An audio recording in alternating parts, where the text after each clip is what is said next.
Welcome back, friends. Today we're going to be looking at one of the most important housing market updates of the year. For the first time since the pandemic boom, 14 states now have more homes for sale than they did in 2019. That is a huge shift in supply, and it tells us a lot of where the housing market is heading. So let's break this down. What has happened nationally? Which states are seeing the biggest changes, and what all this means for both buyers and sellers? Now, before we go diving into the numbers, I feel it's necessary to clear up a few key definitions that always come up in questions.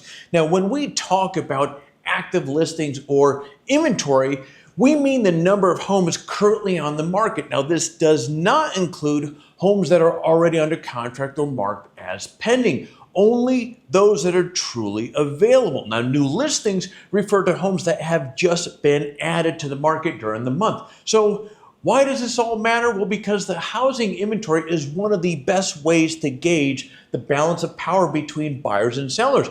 More homes for sale usually means more options for buyers, more negotiating power, and less upward pressure on prices. Now, fewer homes for sale generally means more competition, sellers holding the advantage and faster price growth. And 2019 is such an important benchmark because it was the last, think about it, it was the last normal year before the pandemic shook and rattled everything up. So where do we stand right now? Well, at the end of August 2025, national active listings came in at about 1,098,000. That is up 21% compared to August 2024. That is a big year-over-year increase. But here's the other side of the story.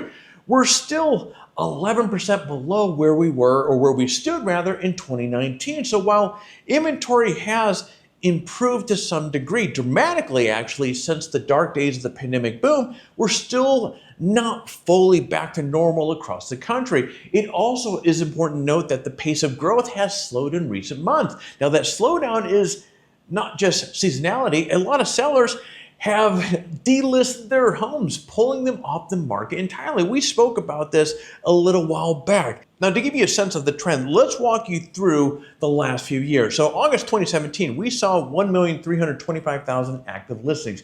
2018 dipped slightly to 1,286,000. 2019 dropped again to 1,235,000. And by 2020, inventory collapsed to 779,000. 2021 dropped even further to 574,000. That was the absolute low point of the pandemic housing boom. Now, from there, inventory, well, it started to climb again. 726,000 in 2022, 670,000 in 2023, 909,000 in 2024, and then just over 1,098,000 in 2025. So if the same pace continues, we could be near 1,288,000 by 2026. Now, that's not a forecast, but it shows how supply could look similar to late 2010s. Now, here's the headline. 14 states are officially back above 2019 inventory levels. Those states are, you have Alabama, you have Arizona, you have Colorado, Florida, Hawaii, Idaho, Nebraska, Nevada, Oklahoma, Oregon, Tennessee, Texas, Utah, and Washington. And the District of Columbia is also above 2019. Now, geographically, that list leans heavily towards the Sun Belt and the Mountain West, and a few coastal states are shuffled in there. Now, meanwhile, much of the Midwest and the Northeast remains tight, still below pre-pandemic levels of inventory. So what's driving the rise in supply? Well, first, you're talking about affordability challenges. Prices ran up so quickly during the boom that many buyers are simply priced out at today's mortgage rates. Second, new home construction. Builders in the Sun Belt have been active, super active, adding supply and offering incentives like rate buydowns. Again, another topic we just spoke about not too long ago. And then, of course, you have third, and that is the locked-in effect. Again, another one of those topics that we've covered over and over again. There's simply millions of homeowners with 2 or 3% mortgages and have been reluctant to sell, not wanting to give up their historical low payments. But in 2025, one of the things we've noticed is we've seen more new listings compared to 2023 and also 2024, which suggests that some of that lockdown or lock-in is easing up a little bit. Still, the increase in listings hasn't translated into more existing home sales just yet. The softening trend isn't limited to the Sun Belt. West Coast markets, including much of California where I'm at, are still showing higher inventory and weaker demand as well. Generally speaking, where inventory has climbed above 2019 levels, price growth, well, it has cooled. In some cases, prices have declined where inventory remains below 2019 levels.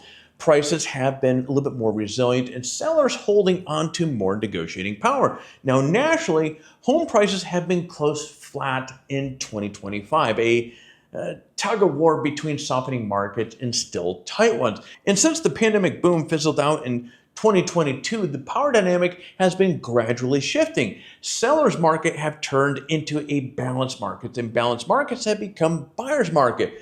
Buyers in high inventory states now have more leverage. Now they can negotiate, ask for concessions, and take more time making those decisions. And sellers, on the other hand, face longer days in the market and more competition. In tight markets, though, sellers still have the edge with quicker sales and stronger prices. So where's this all heading from here? Here are a few things to keep your eye on. Number one, whether new listings continue to rise. If homes are listing faster than they sell, inventory will continue to climb. Two, mortgage rates. If rates fall, we might see more sellers list, but it could also bring buyers back in with force. Three, builders activity. If builders keep pushing supply with incentives, it could further soften resale markets in the Sun Belt. And four, regional divergence. The Midwest and Northwest look very different from the Sun Belt and the West Coast right now. So here's the big picture. At the end of August 2025, 14 states are above pre-pandemic inventory levels. National inventory is higher than last year, but still lower than what it was in 2019 overall. Buyers are still getting leverage in many states, while sellers need to adjust strategies in those markets. Now, the housing market, call it a spade. It is shifting, but it's shifting unevenly across the country. So the key is to watch your local inventory data to understand what is really happening in your backyard. Again, this is something that we've echoed over and over again. Real estate is local. Pay attention to that. All right, friends, that is all I have here for you. As always, thanks for tuning in. If you happen to be in California looking to buy or sell or need some help, feel free to give me a shout. I am an agent right here in Orange County. If you found this breakdown helpful, be sure to hit the like button, subscribe, and friends, I will see you in the next video.